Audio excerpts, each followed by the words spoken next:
Son las anualidades variables. A diferencia de las anualidades ciertas y constantes, que estas son todas iguales, las anualidades variables son aquellas rentas donde todas aquellas cuotas son diferentes entre sí.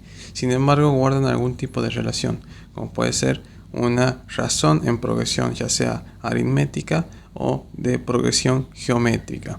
Empezando con las anualidades de progresión aritmética, que guardan esta relación de que la diferencia que tienen esta es que guardan una relación en común, que esta va a ser la progresión en razón aritmética. Para que sea una progresión aritmética podemos definir como si fuera la cuota más, o sea, la cuota inicial más la razón más la cuota inicial más la razón, como si fuera el C inicial más la cuota 2, que sería el C inicial, más 2 por la razón, y bueno, así sucesivamente hasta llegar a un razonamiento en común de esta progresión, un C más n-1 de la razón.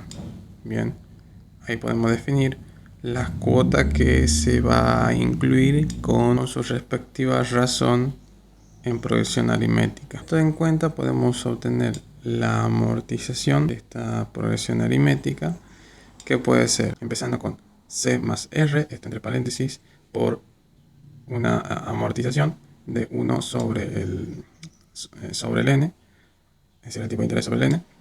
Después aquí depende si la razón es positiva o negativa. Aquí vamos a poner que esto es más la razón n sobre n, o sea, tipo de interés sobre n, por el factor de actualización b. Después, para poder hacer una imposición, usamos s de n. Okay, entonces simplemente hay que reemplazar y actualizar en los n periodos que corresponda según esto, que es una imposición. Bien. Después podemos tener el caso que hay una anualidad acumulativa. ¿Qué quiere decir esto? Que las cuotas sean iguales a la razón. Entonces aquí se nos simplifica mucho más el cálculo, teniendo así para la imposición y la amortización de la siguiente forma. En una amortización sería una amortización adelantada menos n por b, que es el factor de actualización, sobre el tipo. Siendo la imposición, simplemente vamos a tener que multiplicar 1 más el tipo de interés según corresponda. Aquí me va a dar igual a un S vencido adelantado menos 1 más el tipo de interés que lo vayamos que llevar al valor al final del periodo. Bien, todo esto sobre el tipo de interés. Luego tenemos el caso de una progresión geométrica, que aquí la razón se va a llamar Q, y esto va a ser, la razón va a ser básicamente como un cociente entre dos números, entre dos cuotas, donde aquí me va a dar cuánto va a crecer la cuota 2 con respecto a la 1 y así sucesivamente. ¿Bien? Una progresión geométrica llamada como la razón S igual a la cuota 1 menos Q sobre 1 menos Q por tipo de interés. Fórmula general de este tipo de amortización variable en progresión geométrica, como la cuota por 1 menos la razón elevado a la n por el factor de actualización b sobre 1 más el tipo de interés menos q. Bien, ese es para una amortización. Para la imposición simplemente se lo multiplica por 1 más el tipo de interés y los periodos que correspondan.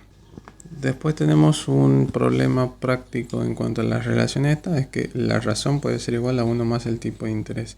En este caso se va a tratar de una condición especial que se lo tiene que tratar en este tema. Dicho esto, podemos demostrarlo. Para una imposición simplemente lo que tendría que hacer es multiplicar. O sea, hay que multiplicarlo por las veces que corresponda. Es decir, que esto va a ser la cuota inicial por n por 1 más el tipo de interés elevado a lo que tenga que ser. Es decir, n del número este menos 1, bien, porque es una imposición. Si es una imposición y es adelantada, entonces se lo multiplica por 1 más el tipo de interés. Bien. Lo mismo para el otro caso de la amortización. Bien, y eso sería la parte de las amortizaciones, ahora sí, las anualidades variables, ya sea en progresión aritmética y progresión geométrica. Estas anualidades pueden también ser perpetuas, es decir, cuando n tenga infinito. Sin embargo, es un caso extremo que básicamente es una fórmula específica donde tenemos que utilizar el factor de capitalización cuando tiene infinito, es decir, un Euler elevado al tipo de interés. Y bueno, esa es la diferencia que podría tener en cuanto a estas anualidades variables en esta razón. Obviamente va a ser distinta de una a la otra. Y la división va a ser esto, que es en progresión geométrica y la progresión aritmética. ¿Bien? Cuando no haya, mejor dicho, una ley de formación conocida. Entonces podemos asimilar a un tipo de relación haciendo énfasis a la teoría central de estas anualidades, a la teoría central de las anualidades variables. ¿Y qué debo consignar para ello? Debo consignar una forma poligonal de las diferentes formas que vayan a tener estas cuotas para poder tener un aproximado a lo que viene siendo a esta relación. Sin embargo, al obtener dicho resultado, sigue siendo un aproximado y no es realmente exacto de esta relación que vaya a tener las cuotas cuando no hay una ley de formación conocida. Obviamente, si usamos la teoría central de las anualidades variables en una progresión aritmética o progresión aritmética, obviamente sí va a haber una relación cuando hagamos esta teoría. Pero sin embargo, si consignamos aquella anualidad que no tenga una ley de formación conocida, vamos a tener un aproximado de esa relación que pueda haber. Y bueno, eso sería todo del video de hoy. Espero que les haya gustado. Un video bastante chill, así que bueno, muchas gracias por ver este video. Chao, chao.